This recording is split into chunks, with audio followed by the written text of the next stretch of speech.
হে দশানন, এবার আমার আসার কারণ শুনুন। আমি আপনার হিত আর ভালোর জন্য শ্রী রঘুনাথের দূত হয়ে এসেছি। মহারাজ, আমার পিতার সঙ্গে আপনার মিত্রতা ছিল, এ কারণে আমি আপনাকে শুভ পরামর্শ দিতে এসেছি। আপনি উত্তম কুলের, আপনি পুলস্ত ঋষির পৌত্র। আপনি শিব আর ব্রহ্মার পুজো করে ওনাদের থেকে অনেক বর লাভ করেছেন।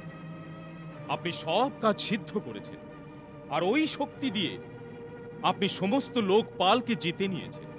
তবুও আপনি কোনো সঙ্গ দোষে বা কুমতির কারণে ওই শক্তির অপপ্রয়োগ করে ঋষি, দেবতা, গন্ধর্ব, অপ্সরা, নাগ, যশ আর রাজাদের প্রতি বহু অপরাধ করেছেন। ওই রাজ শক্তিতে অন্ধ হয়ে এখন আপনি জগৎ জননী সীতা দেবীকে হরণ করেছেন। যখন পাপ কাজ এইভাবে আপন প্রকোষ্ঠে পৌঁছে যায়, তখন দৈব শক্তিকে পাপের নাশ করতেই হয়। কিন্তু ওই নাশের সাথেই পাপীর ঘোর দুর্গতি হয়, তার সমাপ্তি খুব ভয়ানক হয়, আর মৃত্যুর পর তার দশা অত্যন্ত দুঃখদায়ক হয়। আপনার পাপ আজ আপনাকে সেই সীমাতে নিয়ে এসেছে।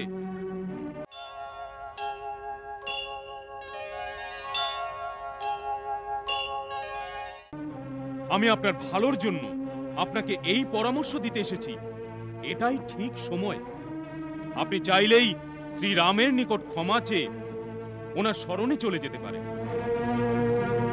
শ্রীরামের মহত্ব এই, সৎ হৃদয় নিয়ে শরণে আসা ব্যক্তির দোষ উনি দেখেন না। যে শরণে এসে ডাকেন, আমায় রক্ষা করুন প্রভু, আমায় রক্ষা করুন, এরকম আর্তচিৎকার শুনেই প্রভু আপন শরণাগতকে অভয় প্রদান করেন, সংসারের সমস্ত দুঃখ থেকে মুক্ত করে দেন।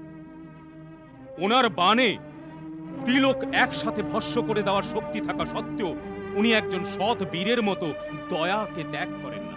এই জন্য আপনি আমার কথা শুনুন।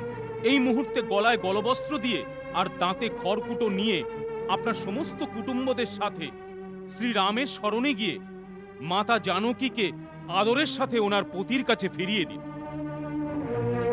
শ্রীরাম এতই উদার এবং দয়ালু, আপনার ক্ষমা শব্দ শোনার আগেই ও আপনাকে ক্ষমা করে দেবেন।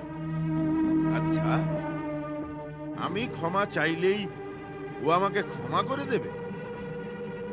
এই কথা তুমি আমাকে বিশ্বাস করতে বলছো? আমি সীতাকে নিয়ে, কুটুম্বদের নিয়ে, দাঁতে খড়কুটো দিয়ে ওনার কাছে ক্ষমা চাওয়ার জন্য এত দূর ওনার শিবিরে যাব, আর উনি যদি আমাকে ক্ষমা না করে বন্দি বানিয়ে নেন, তো দুনিয়া আমায় দেখে হাসবে। তোমার কথা বিশ্বাস করি কি করে? মহারাজ রাবণ, প্রভুর ওপর বিশ্বাস রাখতেই হয়। যার প্রভুর ওপর পূর্ণ বিশ্বাস না থাকে, তিনি প্রভুর প্রাপ্তি কখনো পান না। আপনাকে আশ্বস্ত করার জন্য আমি এইটুকু বলে দিই, যখন বানর সেনারা সুসজ্জিত হয়ে লঙ্কাকে চার দিক থেকে ঘিরে ফেলেছে, আর সবাই লঙ্কার ওপর আক্রমণ করার জন্য প্রভু শ্রীরামের আজ্ঞার প্রতীক্ষা করছেন, তখন সেই সময় ওই করুণা সাগর আমাকে ডেকে স্বয়ং বললেন, যাও, রাবণকে গিয়ে বলো, আমি যুদ্ধের জ্বালায় লঙ্কার নির্দোষ প্রজাদের আহুতি দিতে চাইছি না। যদি ও জানকীকে উপযুক্ত সম্মানের সাথে আমার কাছে পৌঁছে দেয়, তাহলে আমি এক্ষুনি ওনাকে ক্ষমা করে দেব আর লঙ্কা থেকে ফিরে চলে যাব। আমি শান্তি চাই। তুমি আমার শান্তি দূত হয়ে মহারাজ রাবণের কাছে এক্ষুনি যাও। এ কথা রাম স্বয়ং বলেছেন? তুমি আমার সীতাকে ফিরিয়ে দাও, আমি ফিরে যাব। আমি যুদ্ধ করব না, আমি শান্তি চাই। আজ্ঞে মহারাজ, উনি স্বয়ং বলেছেন।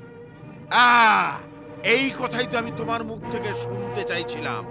এই কথা রাম বলেছে যে আমি যুদ্ধ করব না, আমি শান্তি চাই। মূর্খ, এই কথাই আমার রামের প্রতি করুণা হচ্ছে। ওর মনে ভয় দেখা দিয়েছে। রণক্ষেত্রে রাবণের মুখোমুখি হতে হবে এই ভেবেই ওই ধনুর্ধারীর হাত পা কাঁপছে। যার প্রিয় পত্নীকে কেউ হরণ করে নিয়ে গেছে, ওই শত্রুর জন্য এত মাস ধরে তার রক্তে প্রতিশোধের কোনো জ্বালা হচ্ছে না?